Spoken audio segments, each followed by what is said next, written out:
Nu te mânia pe cei răi și nu te uita cu jind la cei ce fac răul, căci sunt cosiți iute ca iarba și se veștezesc ca verdeața. Încrede-te în Domnul și fă binele, locuiește în țară și umblă în credincioșie. Domnul să-ți fie desfătarea și El îți va da tot ce-ți dorește inima. Încredințează-ți soarta în mâna Domnului, încrede-te în El și El va lucra. El va face să strălucească dreptatea ta ca lumina și dreptul tău ca soarele la amiază. Taci înaintea Domnului și nădăjduiește în El. Nu te mânia pe cel ce izbutește în umbletele lui, pe omul care își vede împlinirea planurilor lui rele. Lasă mânia, părăsește iuțeala, nu te supăra, căci supărarea duce numai la rău, fiindcă cei răi vor fi nimiciți, iar cei ce nădăjduiesc în Domnul vor stăpâni țara. Încă puțină vreme și cel rău nu va mai fi.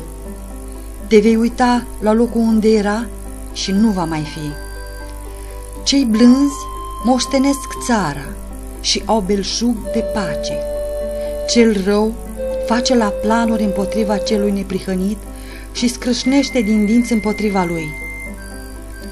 Domnul râde de cel rău, căci vede că-i vine și lui ziua. Cei răi trag sabia și își încordează arcul ca să doboare pe cel nenorocit și sărac, ca să înjunghie pe cei cu inima neprihănită. Dar sabia lor intră în însăși inima lor și li se sfărâmă arcurile. Mai mult face puținul celui neprihănit decât belșugul multor răi, căci brațele celui rău vor fi zdrobite, dar Domnul sprijină pe cei neprihăniți. Domnul cunoaște zilele oamenilor cinstiți și moștenirea lor este pe vecie. Ei nu rămân de rușine în ziua nenorocirii, ci au de ajuns în zilele de foamete. Dar cei răi pierd și vrăjmașii Domnului sunt ca cele mai frumoase pășuni, pierd ca fumul. Cel rău ia cu împrumut și nu dă înapoi, dar cel neprihănit este milos și dă.